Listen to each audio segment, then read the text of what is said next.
Obahi bebre ano poku are no ma wa no asante kotoko no no so ne ebedi akwa aboabo ho etuo ne to na sakra abo ankwa ye de etiri beto ho asem ne frititio efrititio odmankoma Nancy mu ena eye Colombian Vice President Evesra Ira na obaye no wokansem bia eto ye nyina yakoma so a eho ahia se yesi nkonya na esua hwade midin ede maame Fozia enne ye ne me wofa maade nyina teacher Kantaka Mornachical historian ene ne natena se ne babesua de na ansa na be konkomo no so no momien konkohwe ensem a vice president ni de tudwa ansa na ya bankomo no so.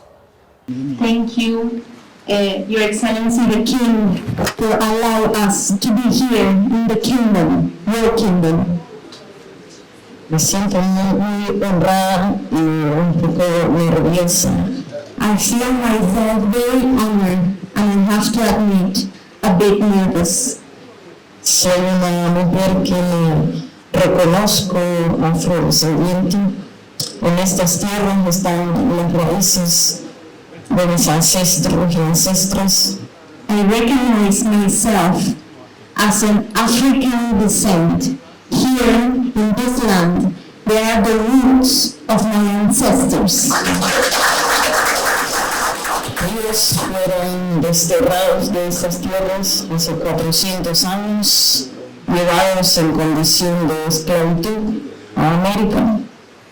Y después de muchos años de lucha, de resistencia por la libertad, hoy yo regreso en condición de libertad, siendo la primera mujer afrodescendiente en ocupar la vicepresidencia de mi país.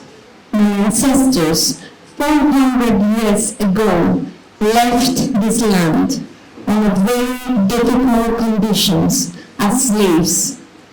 Today, after many years of fight for freedom, I come back to this land. In freedom, I come back here as the first Vice President of Colombia with African descent. Estoy segura que el espíritu de mis ancestras, de mis ancestros, hoy empieza a descansar en paz. Porque una hija de esta tierra está regresando. I am sure that my ancestors the spirit of my ancestors start to heal now. They are happy because one of the daughters is back. Y hemos regresado porque queremos reconectarnos con nuestra familia, reconectarnos con el continente africano, reconectarnos con la cultura ashanti. We are back because we want to reconnect with our family. We want to reconnect with what was not. We want to reconnect, and that's why, and this is the reason why we are here. Algo que pasa con los afrodescendientes en Colombia cuando quieren decir que se sienten orgullosos, que son fuertes, dicen: yo soy descendiente del pueblo Ashanti, soy descendiente de reyes y reinas. Something that happened in my country is that African descent people in my country says when they want to show that they are strong enough, they say that they come from the Ashanti, and that's why we recognize how strong you are. Un sueño. El reino Ashanti era una fantasía, porque nunca nos permitieron conocer de manera directa nuestra historia. Y hoy yo estar aquí al frente de ustedes, viendo esta realidad, me hace sentir muy orgullosa y traigo todo el corazón, toda la raíz y todo el compromiso del pueblo afrodescendiente en las Américas para avanzar en un camino de reparación histórica que reconecte a África y sus descendientes. In the past, we always thought that the Asante were on the imagination, that they were a story that has been told. But no, it's a reality. The empire, it's a reality, and we want to reconnect. That's why I am here. That's why I come here with all my heart, and also I represent all the African descent from the Americas, and we want to reconnect with you. El presidente de Colombia, Gustavo Petro, nuestro presidente, me ha asignado una tarea dentro del gobierno. Parte de esa tarea es lo que ella ha dicho, trabajar porque el pueblo colombiano, el continente africano, se junten en propósitos comunes y trabajemos en fortalecer nuestra identidad cultural, y trabajamos en fortalecer la producción agrícola, el desarrollo de la ciencia, de la tecnología, el intercambio de educación, intercambio cultural y, por supuesto, intercambio comercial. I am here to represent the President of Colombia, Gustavo Petro, who gave me a task, an important task that I already mentioned. And this task is to reconnect with Africa. But of course, we have all already cultural roots that connect and makes our bonds. But we have to work on, we have the capacity to work on agriculture, on different exchange, on trade, and that's what we are here to work and make this a reality. Así que Su Excelencia, el señor Rey, gracias por recibirme en su casa, gracias por recibirme en su nación.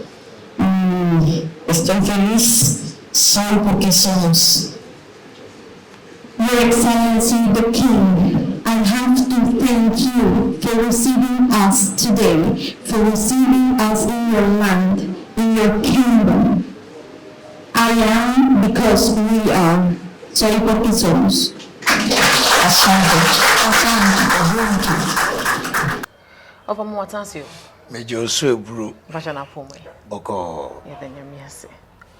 Opa ye ka Colombia me said I ada wo bae no. Na wo ahemfie. Etisa na mo. Na obae no. Na wo hu ne se na ye kokko na anase na ye tuntunu na nka ye vice president.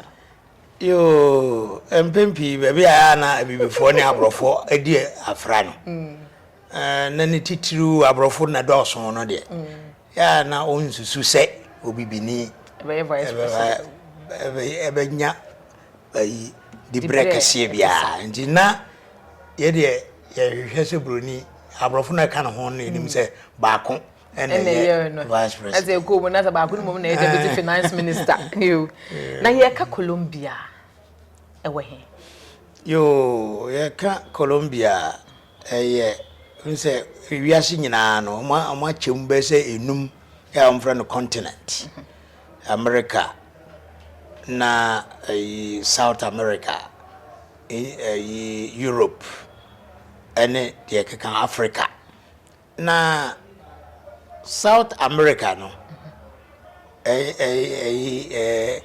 ena Colombia ewo. America nangasa continent no emienu North American continent and South American continent.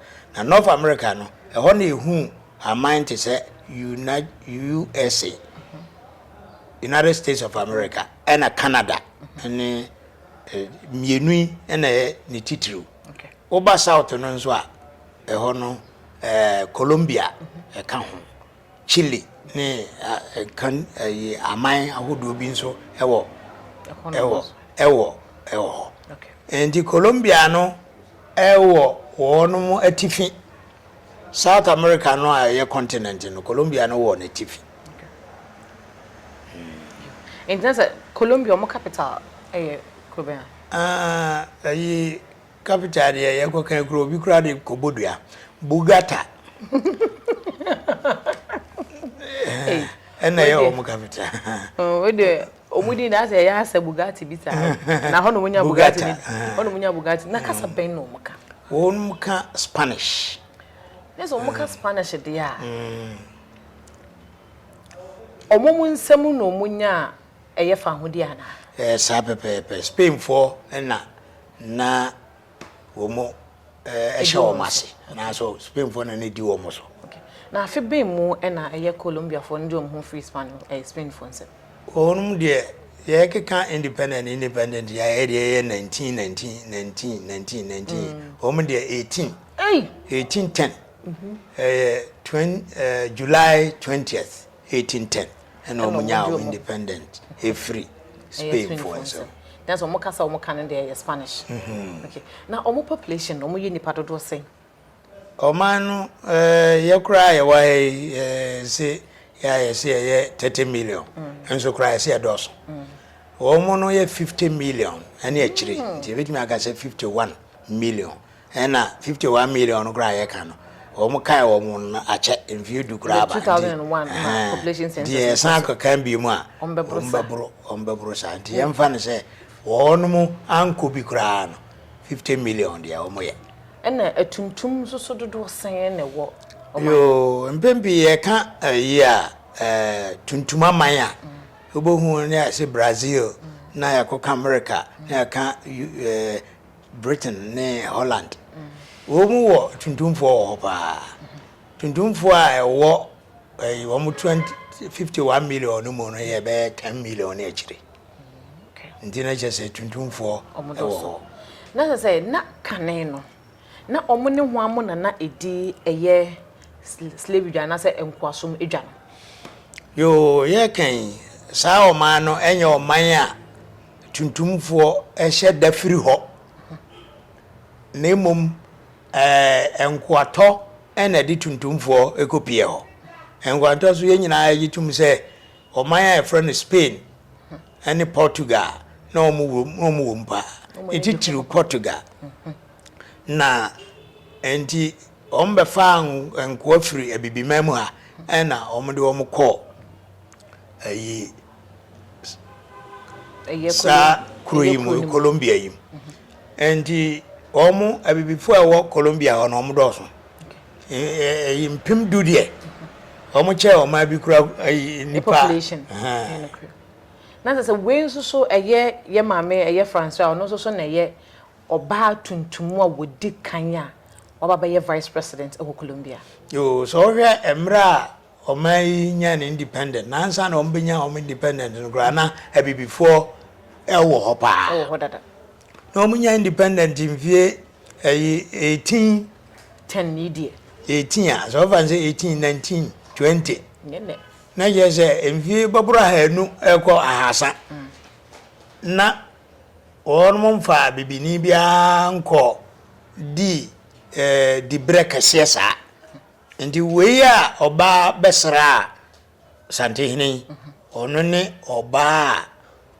bibini ya osan ye oba wadi vice president okay that is a great achievement for the maybe before we economy no na for me yenhwe adentina eye Ghana na adentin so na ye Asante yo se hwe aman tete ho aman no a obia pe de ni mu duro no de ne ho abo no tete ho nso adesua nyina kire se aman a na wo ho a na mu duro na omo mpene ma abrofo ntwimfa wo mo so na omo mpene ma abrofo na ada wo mo no omo so omo de omo abedi wo mo ho no na ya Asante enti ansana abrofo yi ba befum ebibiman yafa achichem edi we yakoka we hu de we eyi we yafiri ha de we yakwa nje Asante de odena man enti omo no nso so omo sua ade ache omo sua ade a Asante epie omo adesuam mom hu so man bi wo ba bia oye kingdom ana omo ohene ne di so ya friend no Asante enti onomo ati ndi se oba ha de a obia obedru Ghana bia no oba osua Ghana ho asem na osua Ghana ho asem asante bepiem asante piem nzo a otimi hunu se we edi amate dada kran sana me beti Ghana ene saade a ho so menkoi me bedru Ghana de a memfa ho nso nka ho Indenesa abakosemu no ye ne eye asante ene Colombia e wo twaka bi wo ha yo twaka de ba bia obohu se obroni man bia obohu se bibifu akopie mu bia no kopie ho bia ye nanamo ho ye nanamo ho evisa asante oman a ansa na obede ne ho no na o hye dankyirase na dankyiraso di nkoa to ho dwapa na one Holland na sanko atwo no a odi hu dwa no ha na woton no asante no hye dankyirase ntinya asante na eton onu mom na eton no na je se wosesa bibifo e de omfia abibrem akwa asante fo befrem e se omo no wura ne dankyira na dankyira nso na sesa nipa de omoko nti wura bebo wura ha wose mama me nipa sei no de omoko nti ba bia be wura bia no ya tuntumo ho de eje sante fo frem na obaye vice president ne kasemu no kan say Colombia honum se nipa tuntum eye ade na so ye no wani eden so a esi din ye de ma no ne say we die eye asante su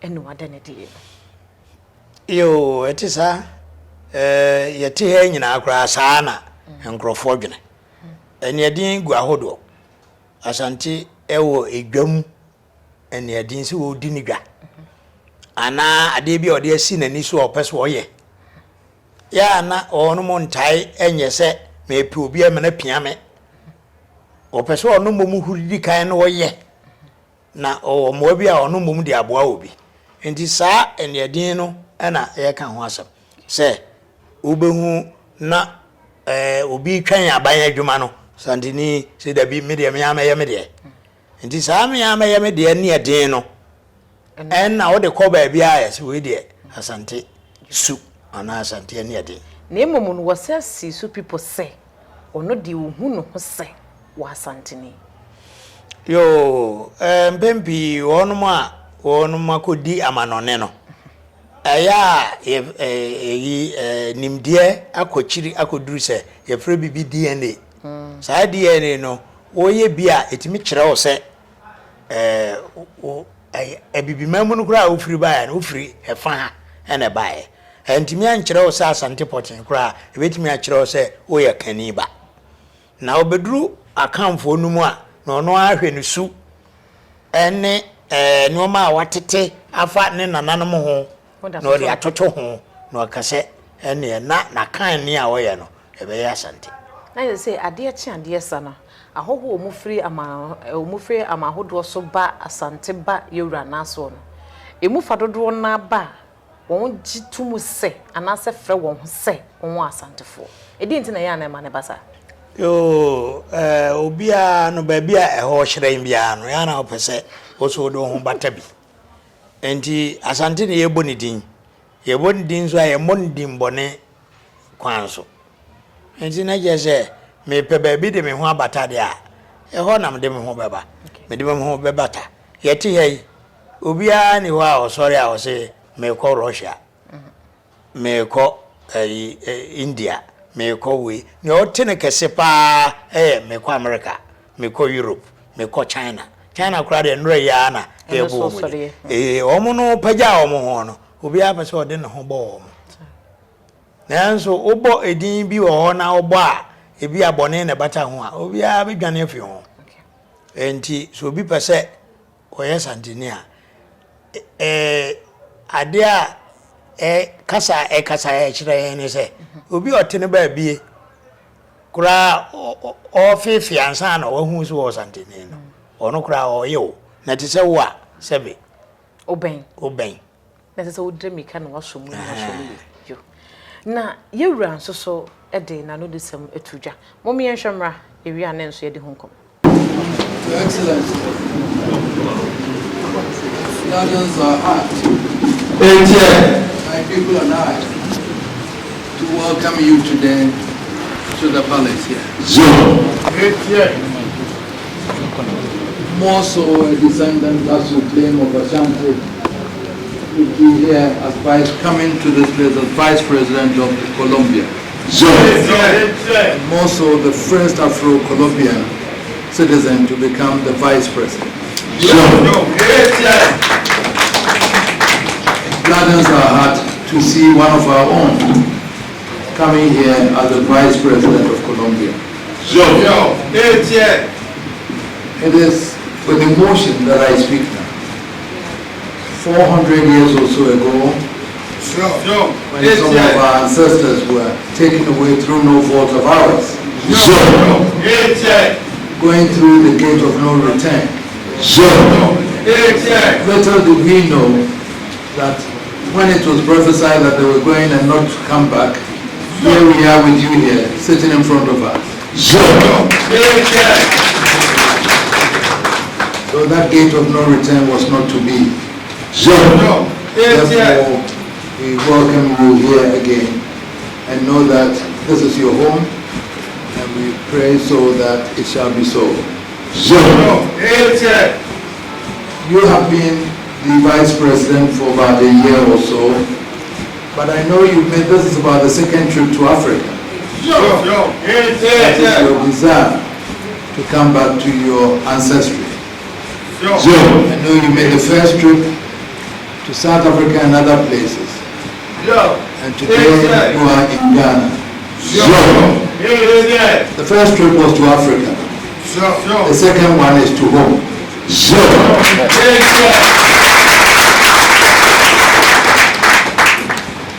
But being that you are the first Afro-Colombian to be the Vice President, we here are expecting more collaboration between Colombia and Ghana.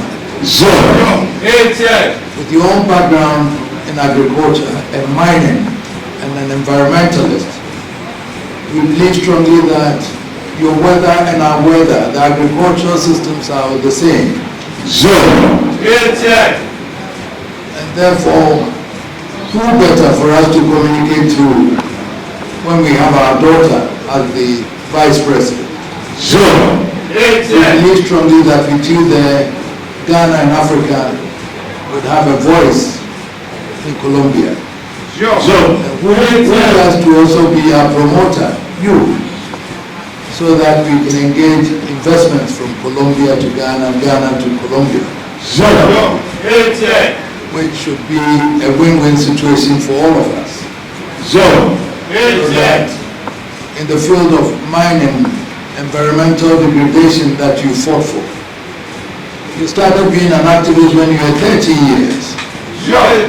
And yet you fought against the construction of a dam to destroy the farms and everything in your village. And you've continued having to walk 350 miles coming to Bogota from your village. Just to draw the attention of the government then to the destruction of your environment. That is the activity in you. And therefore when you say that, people say you are strong and therefore you identify with Ashanti, it is that what is imbued in you that is giving you the strength to be able to do that. So we would encourage you to continue.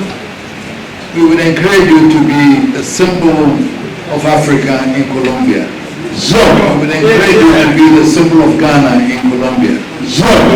Now that you're here, wherever you are in Colombia, wherever, you should bear in mind that Ghana still looks at you as a daughter of ours. When you said your ancestors might be now sleeping and happy, we say that we are also happy to have you back here, and therefore your ancestors are ours, and we are here welcoming you now.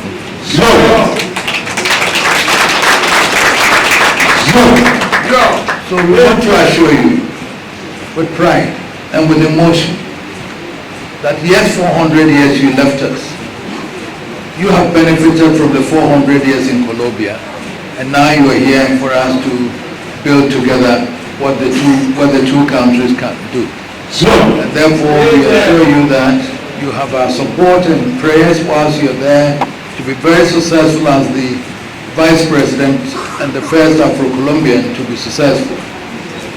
Your success would be our success. Sure. And therefore, we shall pray for you to show the leadership qualities that you learned from here. Sure. We assure you that Ghana loves you and Ghana will always cherish you. Thank you for deciding to visit us. Of you Rakasemuno. What can say? We a bread to Sumino, Vice President, ye baby.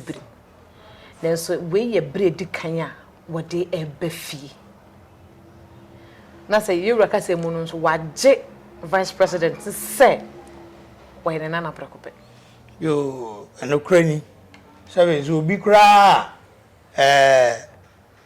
Oba grana nga sabi onye tuntuma ena wo broni na wo so opeso ye santinia ewura beje no oje nkrofo sada enti we no akwa tuntum no a ono ankasa hwe ne mpani nsam mu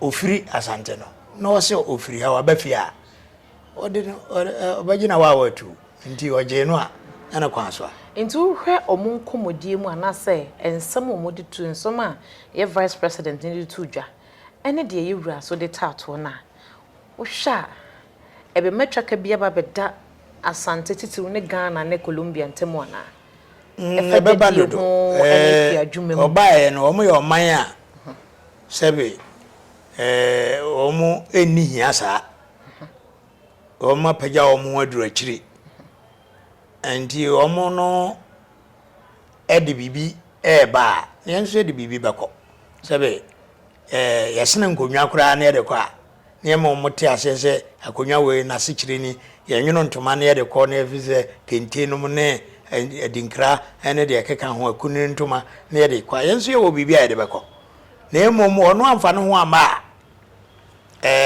se me no wo dwadi a ntimi enka se wo di bibi ko we de wa base ono nso de owo bia no o de beba na yeso de owo bia ya na se eno no ababenam yewura so ma akwanya kese ababeda Colombia ene Ghana ntem sabebebe na ono nso kasa no sande ne kasa no wa antikura se o kasa asante o kan Ghana o se Ghana obie na no bia o se Ghana Intineje se eye wo twede mponyankopon adoma kyade pa wode ache Ghana na imo wo bedua asante yo ena Ghana for so ehunu se de sombo ne boa esom ne se wonno mo wa akiri no ehu ye wura som wo sombo imo ye aye ben ho no eye me han se ye de ye hu se mo se ye ni biro se ya ho ye awo ama me firi won ti enye sana Ghana de ya hihya na to ho efi broni penso ezo broni no e de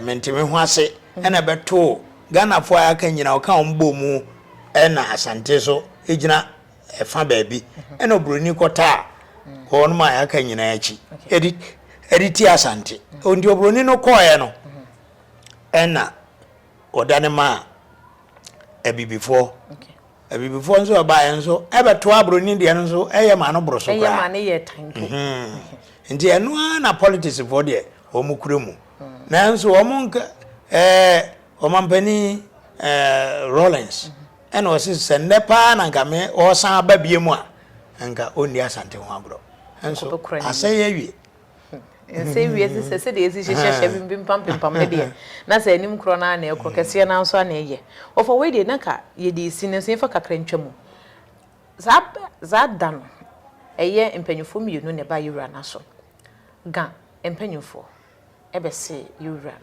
ye omo panyi eye ohema wo ga traditional council wada ne bankum so ne na yi ho nsensem no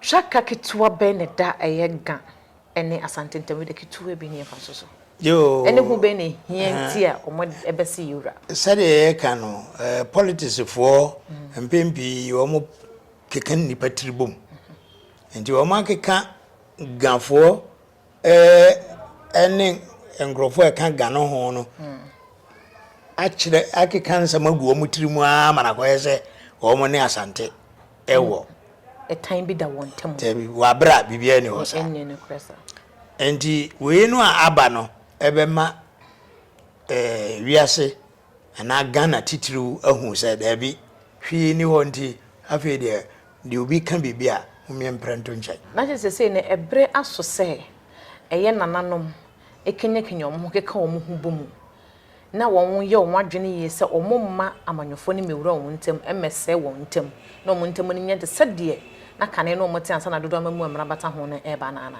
sa pepepe nje wo fa we edisi Colombian Vice President ensra wo de ba ne ensra he oba santememo no ehun fasode ne ho adesua ben ene wo ne fen komunisi yo se uhun se ensako ena ensaba na obi wo ana ne nsamodu che ni nuade endi omo be ye ti Ghana he ye makura ko university a ya na ombenya kwa akura eden Colombia o university mako wo ha ene edu ya jere ankura de nkura nka ho aban de nkwa endi so se wa be fe adamfo de ase yenya scholarship endi eno de yenya nkrofo benya kwa ko school ahodo ewo Ghana for ema ye kura so aba bia o ma o mu